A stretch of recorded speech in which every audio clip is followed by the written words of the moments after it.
నమస్తే. సామాన్యుడి చేతిలో సామాజిక అస్త్రం నెంబర్ 1 న్యూస్కి స్వాగతం. నేను రవీంద్ర. జనసేనని తాజాగా ఒక పత్రిక ప్రకటన రిలీజ్ చేశారు.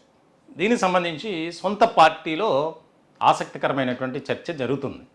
భిన్నాభిప్రాయాలు కూడా వ్యక్తమవుతున్నాయనే చెప్పాలి.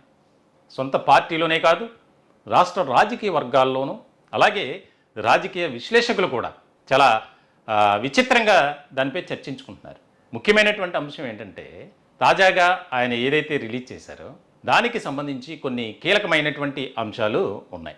అవి నేను కొన్ని చదివి వినిపిస్తాను. విమర్శలు, వ్యాఖ్యానాలపై స్పందించడంలో ప్రజాస్వామ్య పందాను అనుసరించాలి. న్యాయస్థానాల్లోనూ పోరాడవచ్చు, దాడులే సమాధానం కాదు. వైసీపీ చేస్తున్న దిగజారుడు వ్యాఖ్యలకు కూటమి పార్టీలు ఏం చేయాలి? ఉప ముఖ్యమంత్రి వర్యులు, జనసేన అధ్యక్షులు శ్రీ పవన్ కళ్యాణ్ గారిపై సాక్షాత్తు వైసీపీ అధ్యక్షుడే హద్దులు దాటి వ్యాఖ్యలు చేశారు. ప్రజా జీవితంలో ఉన్న ప్రతి ఒక్కరి నడతను, మాటలను జెన్జీ గమనిస్తుంది, మర్చిపోవద్దు.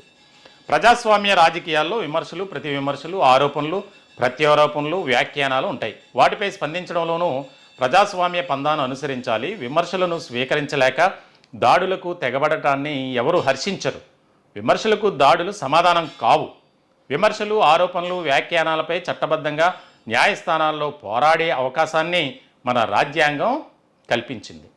వైసీపీ ప్రతిపక్షంలో ఉన్నప్పుడు, అధికారంలో ఉన్నప్పుడు ప్రతిపక్ష హోదా కూడా సాధించలేని స్థితిలో కూడా చేస్తున్న వ్యాఖ్యలు ఆ పార్టీ దిగజారుడుతనాన్ని చూపిస్తున్నాయి. ఆ పార్టీ అధ్యక్షుడు శ్రీ జగన్ రెడ్డి పాఠశాల విద్యార్థుల సమక్షంలోనే హద్దులు దాటి దిగజారుడు మాటలు మాట్లాడారు. ఇలా మాట్లాడుతూ దీనికి సంబంధించి పవన్ కళ్యాణ్ గారు ప్రతి సందర్భంలో పార్టీ నాయకులకు, శ్రేణులకు స్పష్టంగా చెప్పేవారు, ఎదుటివారు దిగజారి మాట్లాడినా మనం వారి స్థాయికు దిగజారవద్దు. ప్రజాస్వామ్య రీతిలోనే స్పందించండి. కుటుంబంలోని మహిళలు, ఆడబిడ్డలపై ఎట్టి పరిస్థితుల్లోనూ కామెంట్స్ చేయవద్దు.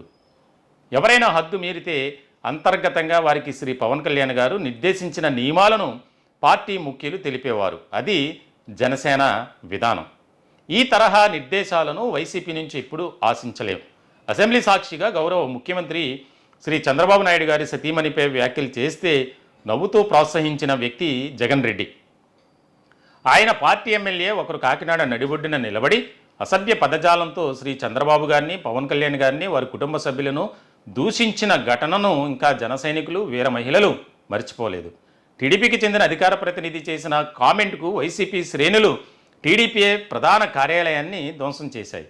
వాళ్ళు ఇష్టానుసారంగా మాట్లాడేయచ్చు, కానీ వాళ్ళను ఎవరైనా విమర్శించినా, ఒక మాట తూలినా కండబలాన్ని ప్రదర్శించి హింసకు దిగుతారు. వైసీపీ వాళ్ళు ఈ రోజుకి దిగజారి అభ్యంతరకర భాషలోనే మాట్లాడుతున్నారు. వీటిపై కూటమి శ్రేణులు ఎన్నిసార్లు వైసీపీపై కండబలాన్ని ప్రదర్శించాలి? శ్రీ పవన్ కళ్యాణ్ గారు చెప్పే మాట ఒక్కటే. జనసేన నాయకులకు, వీర మహిళలకు ప్రజల ముందు, మీడియా ముందు మాట్లాడేటప్పుడు ఏ విధంగా సిద్ధం కావాలో శ్రీ పవన్ కళ్యాణ్ గారు పలు సందర్భాల్లో చెబుతూ, పెదవి దాటిని మాట నీకు బానిస, పెదవి దాటిన మాటకు నీవు బానిస అన్నారు. పదాలను వాడే ముందు వాటికున్న విలువలను గౌరవించండి.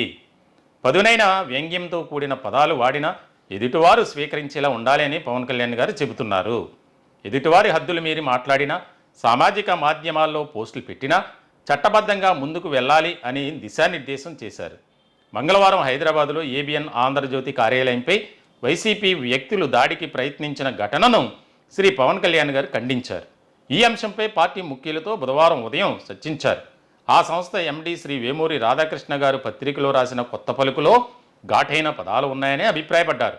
ఏబిఎన్ ఛానల్లో ప్రసారమైన వీకెండ్ కామెంటును తాను వీక్షించలేదని, ఏవైనా అభ్యంతరాలు ఉంటే న్యాయస్థానాన్ని ఆశ్రయించవచ్చని చెప్పారు.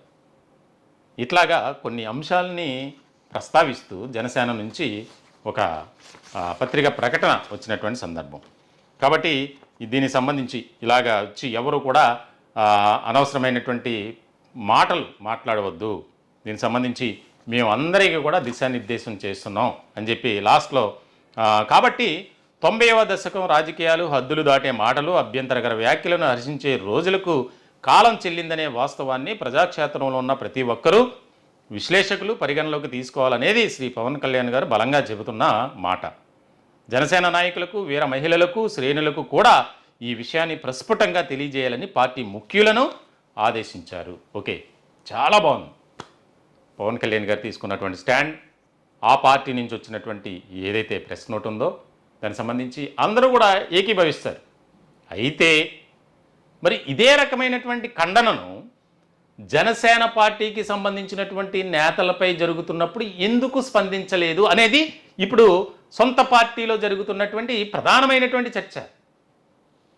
ఇదేదో నేను కావాలనో మా ఛానల్ ద్వారా మేము మాట్లాడేది కాదు, పార్టీ తరపున అడుగుతున్నటువంటి ప్రశ్న. అప్పుడు మేము కనిపించలేదా? ఆయా నాయకులు, ఆయా పార్టీలకు సంబంధించినటువంటి నేతలు మాపై పలికిన మాటలు వినిపించలేదా, కనిపించలేదా? ఎందుకు అప్పుడు సైలెంట్గా ఉన్నారు, ఇప్పుడు ఎందుకు రెస్పాండ్ అయ్యారు? మచిలీపట్నంలో జరిగిన ఘటన, శ్రీకాళహస్తిలో జరిగిన ఘటన, దాని మీద మీరేమైనా స్పందించారా? అక్కడ బాధితులుగా మారినటువంటి జన సైనికులకు మీరు ఇచ్చినటువంటి ధైర్యం ఏమిటి? ఇదేనా ప్రజాస్వామ్యం? అయిన వారికి ఆకుల్లోనూ కానవారికి కంచాల్లో అనే విధంగా ఉంది అనేది వారి అభిప్రాయం, మా అభిప్రాయం కాదు. వారు చెప్తున్నటువంటిది. ఎందుకు ఈ మాట అన్నాను అంటే, మేము కొద్ది రోజుల క్రితం ఒక లైవ్ కార్యక్రమాన్ని పెట్టాం. ఎందుకు ఇట్లా జరుగుతుంది, అధినేత ఎందుకు స్పందించట్లేదని. దాదాపుగా 95% అందరూ కూడా కాలర్స్ ఇదే విధానం కొనసాగితే కూటమి పార్టీలు ఏమో కానీ జనసేన ప్రధానంగా నష్టపోతుంది. సొంత పార్టీ నేతలపై మిత్రపక్షమైనటువంటి తెలుగుదేశం పార్టీ నాయకులు సరైనటువంటి రీతిలో స్పందించట్లేదు. మిత్రపక్షమైనటువంటి తెలుగుదేశం పార్టీ నాయకులు దాడులు చేసినా, మాటలు మాట్లాడినా, దౌర్జన్యాలకు దిగినా మరి పార్టీ తరపున ఏ రకమైనటువంటి ఖండన లేదు. ఎందుకు ఈ విధానం అని వారు ప్రశ్నిస్తున్నారు. దీనికి సంబంధించి మరి వారికి కూడా, వారు అడుగుతున్నటువంటి దానికి కూడా సమాధానం చెప్పాలి పార్టీ పరంగా. ఎందుకంటే పార్టీ అంటే అన్ని వర్గాలు, అందరినీ కలుపుకునే విధంగా ఉండాలి పార్టీలో. మరి దీనికి ఏం సమాధానం చెబుతారు అనేది ఇది కూడా త్వరలోనే ఒక పత్రికా ప్రకటన విడుదల చేసి ఏదైతే జరిగినటువంటి దాడులు, దౌర్జన్యాలు ఉన్నాయో వాటిని ఖండించాల్సినటువంటి బాధ్యత జనసేనాని పవన్ కళ్యాణ్పై, పార్టీ అధ్యక్షుడిగా ఆయనపై చాలా ఉంది అనేది ఎక్కువగా జరుగుతున్నటువంటి చర్చ. చూడాలి మరి సేనాని పవన్ కళ్యాణ్ రూట్ ఏ విధంగా ఉంటుంది. ఇక్కడ అందరినీ కూడా కాపాడుకోవాలి.